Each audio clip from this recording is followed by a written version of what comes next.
शहर में डेंगू के बढ़ते मामलों को देखते हुए नगर निगम प्रशासन द्वारा किए जा रहे इंतजामों को कांग्रेस प्रदेश प्रवक्ता दीपक बलूटिया ने नाकाफी बताते हुए नगर निगम प्रशासन पर निशाना साधा है।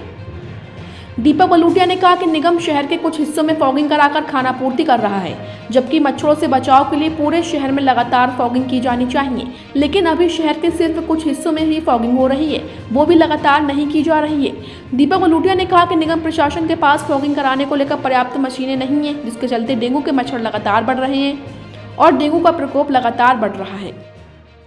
देखिए, फॉगिंग, पहले मैं आपको बताना चाहूँगा कि फॉगिंग से क्या होता है कि जो मच्छरों की कॉलोनी है, उस मच्छरों की कॉलोनी को आप थोड़ी देर के लिए वो वहाँ से भाग जाते हैं और दूसरी जगह चले जाते हैं। यदि फॉगिंग व्यापकता के साथ एक साथ पूरे शहर में चलाई जाए तो तब तो उसका असर होगा।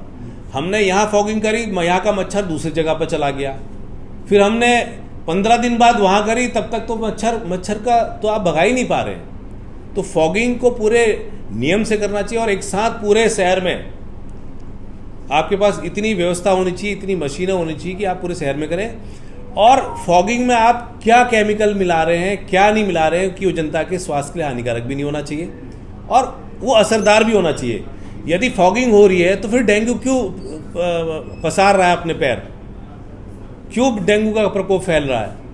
तो इसका मतलब जो फॉगिंग है उस पर सवालिया निशान उठता है कि फॉगिंग ठीक से नहीं हो रही है और दिन प्रतिदिन जो है डेंगू के केसेस बढ़ रहे हैं। इस पर प्रशासन ने ध्यान देना चाहिए कि किस तरह से उस पर क्या जो केमिकल मिलाए जा रहे हैं, क्या उसमें दवाइयाँ मिलाई जा रही हैं, इंसेक्टिसाइड्स मिलाए जा रहे हैं, क्या मिलाए जा रहे हैं जो हानिकारक भी नहीं होना चाहिए, और एक साथ पूरे शहर में फॉगिंग की जाए। वहीं शहर भर में बढ़ते डेंगू के मामलों की रोकथाम के लिए नगर निगम अपनी तैयारियों पर खुद अपनी पीठ थपथपाते हुए नजर आ रहा है।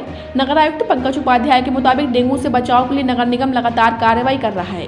नगर आयुक्त के मुताबिक शहर के सभी सार्वजनिक स्थानों पर लगातार फॉगिंग की जा रही है, जबकि करीब 100 कर्मचारी नगर निगम क्षेत्र में लगातार काम कर रहे हैं, जबकि वैणी सेना की सभी महिला कर्मचारी भी लोगों के घरों में रुके पानी सहित साफ सफाई को लेकर जागरूक कर रही हैं। वहीं 60 वार्डों के हल्द्वानी नगर निगम में फॉगिंग के लिए सिर्फ 3 गाड़ी का उपयोग करना और नगर आयुक्त के दावे डेंगू की रोकथाम के लिए कितने कारगर साबित हो रहे हैं, ये शहर में डेंगू के लगातार बढ़ रहे मामले अपने आप बयां कर रहे हैं।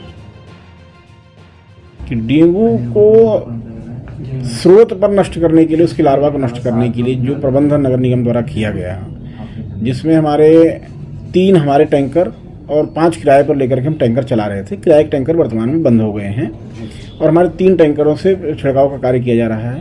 तो लगभग हमारे 100 लड़के स्पेमैन के रूप में काम कर रहे हैं। दूसरा, जो आशा वर्कर हमारे स्वास्थ्य विभाग की ओर से और वैणी सेना हमारी नगर निगम की ओर से काम कर रही थी घर घर में जाकर के, जिसमें रुके हुए पानी को, जमा पानी को, स्टोर पानी को गिराना, नष्ट करना, अवेयर करना और कहीं कोई संवेदनशील जगह है घर के अंदर, घर के आसपास, उस पर लार्वा सेल का छिड़काव करना। लार्वा सेल का छिड़काव करने के लिए वैणी सेना की 300 महिलाओं को भी बॉटल दिए गए हैं, उनको लार्वा सेल की जो केमिकल्स होते हैं वो दिए गए हैं। तो सोर्स रिडक्शन काम हमारा लगातार चल रहा है और उसी का परिणाम है कि डेंगू ने गंभीर समस्या का रूप धारण नहीं किया था हल्द्वानी में, लेकिन निश्चित तौर पे अभी भी डेंगू के मच्छर और लार्वा भी हैं और मुझे ऐसा लगता है कि ये उन घरों में ज़्यादा प्रकोप हो पा रहा है जो अभी भी सावधानी नहीं बरत रही हैं। स्वच्छता अभियान लगातार जारी है, तो नगर निगम अपना पूरा प्रयास कर रहा है। फॉगिंग ऐसे स्थानों पर कराया जाना उपयुक्त होता है जहाँ पर ज़्यादा मच्छरों की संभावना हो।